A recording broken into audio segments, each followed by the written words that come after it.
ಮರೆಯಬೇಕು ಮರಳೆ ಅಂತ ಹೇಳುವಲ್ಲಿ ಮರೆಯುವುದಕ್ಕಾಗಿ ಕೊಟ್ಟ ಕೊಡುಗೆ ಏನು? ಅವನ ರಾಜ್ಯವನ್ನು ಮರಳಿಸಿದ್ದು, ಅವರ ಭಂಡಾರವನ್ನು ಮರಳಿಸಿದ್ದು, ಅವರದಾದಂತಹ ಶಸ್ತ್ರಾದಿಗಳನ್ನು ಮರಳಿಸಿದ್ದು, ಇದೆಲ್ಲವನ್ನು ಕೊಂದು ಬರೆಯುವುದಕ್ಕಾಗಿ ಅಂದ್ರೆ ಮರೆಯುವುದಕ್ಕಾಗಿ ಕೊಟ್ಟದ್ದು. ದಾಸರಾಗಿದ್ದಂತಹ ಪಾಂಡವರನ್ನು ಬಿಡುಗಡೆಗೊಳಿಸಿದ್ದೆ ಅವರು ಎಲ್ಲವನ್ನೂ ಮರೆಯುತ್ತಾರೆ ಎನ್ನುವುದರಿಂದ. ಹಾಗೆಂದು ಮರೆತು ಬಿಡಬೇಕಾದ್ರೆ ಕೊಟ್ಟ ಕೊಡುಗೆ ಏನುಂಟು ಅದನ್ನು ನೀನು ಅನುಭವಕ್ಕೆ ಬಿಡಬೇಕೋ ಬೇಕೋ?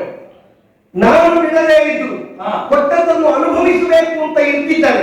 ಅವ ಹೋಗುವುದಿಲ್ಲ ಮಟ್ಟವನ್ನಂತೆ ಯಾಕೆ ಹೋಗುವುದಿತ್ತು ಪುಣ್ಯಾತ್ಮ. ನಿನ್ನ ಅಪ್ಪನ ಮಾತಿಗೆ ಬೆಲೆ ಕೊಟ್ಟಲ್ಲ ಮತ್ತೆ ಬಂದದ್ದು. ಆಯ್ತು, ಮತ್ತೆ ಬಂದ ಆ ಮತ್ತೆ ಬಂದ ಹಾಗೆ ಹಾಗಾಗಿ ಅಲ್ಲಿ ಹೋಗಿ ನಿನ್ನ ಅಪ್ಪ ಕೊಟ್ಟ ಕೊಡುಗೆ ಏನು ಅದನ್ನು ಅನುಭವಿಸುವುದಕ್ಕೆ ನಿಲ್ಲಿಲ್ಲ.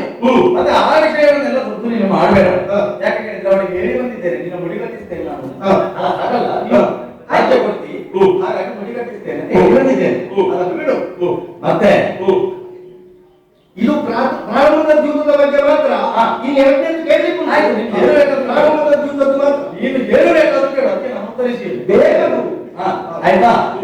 ಎರಡನೇ ನೀವೀಗ ಹೇಳಿದೆಯಲ್ಲ, ಏನ್ ಎರಡನೇ ಆಕ್ಷೇಪದಿದ್ದು ಕೃತ್ರಿಮದಲ್ಲಿ ಪಾಂಡುಸುತರನ್ನು ಸೋಲಿಸಿದ್ದು ಅಂತ ನಾನು ಹೇಳಿದ್ದೇನೆ. ಭೀಮ ಕಥೆ ತಿರುಗಿಸ್ತಾ ಇದ್ದಾನೆ. ಭೀಮ ಕಥೆ ತಿರುಗಿಸ್ಬೇಕಲ್ವ ಪುಣ್ಯಾತ್ಮ?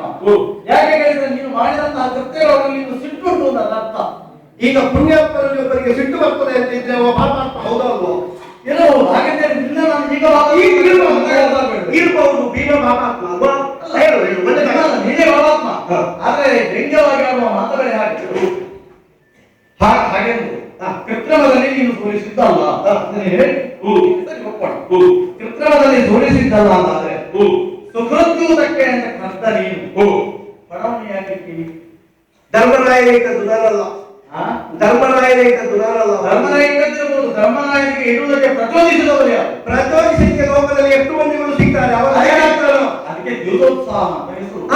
ದ್ಯೂತದಲ್ಲಿ ಭೂತ ಮೇಲೆ ಯಾರಾದ್ರೂ ಅವರನ್ನು ಪ್ರಚೋದಿಸಿದ್ರು ಅಂತಾದ್ರೆ ಅವರಷ್ಟಕ್ಕೆ ಅವರು ಅದಕ್ಕೆ ತಮ್ಮ ತಲೆಯಲ್ಲಿರುವ ಬುದ್ಧಿಯನ್ನು ಕಳೆದುಕೊಂಡು ಅದಕ್ಕೆ ದಾಸರಾಗ್ತಾರೆ. ಇದು ನಿಯಮ.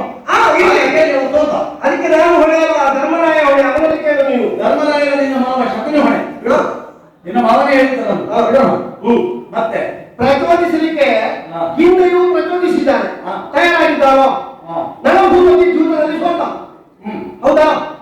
ನಳಭೂಪತಿ ಸೋತಾವಾಗ ಅವನ ಹೆಣ್ಣನ್ನು ಒತ್ತಾಯಿಸಲಿಕ್ಕೆ ಅಲ್ಲಿ ಪ್ರಚೋದನೆ ಬಂದಿದೆ. ಅವ ಒಪ್ಪಿದ್ದಾನೋ? ಇಲ್ಲಿಯೂ ಧರ್ಮರಾಯ ತಮ್ಮಂದಿರನ್ನು ಸೋತಾವಾಗ ನೀನು ಹೆಂಡತಿ ಇದ್ದಾಳೆ ಅಂತ ನೆನಪಿಸಿದಾಗ ಅವನಿಟ್ಟ. ನನ್ನ ಗುರುಗಳು ಕಲಿಸಿದ ಹಾಗೆ ದಮಯಂತಿಯನ್ನು ಒತ್ತೆ ಇರುವಂತ ನನ್ನಲ್ಲಿ ಅದು ಹೇಳಿಲ್ಲ. ಹಾಗೆಂತ ನೀನಿಲ್ಲಿ ಎಂತ ದ್ರೌಪದಿಯನ್ನು ಒತ್ತೆ ಇಡುವುದು ನಿನ್ನ ಮಾವ ಹೀಗೆ ಹೇಳಿದ್ದಾರೆ.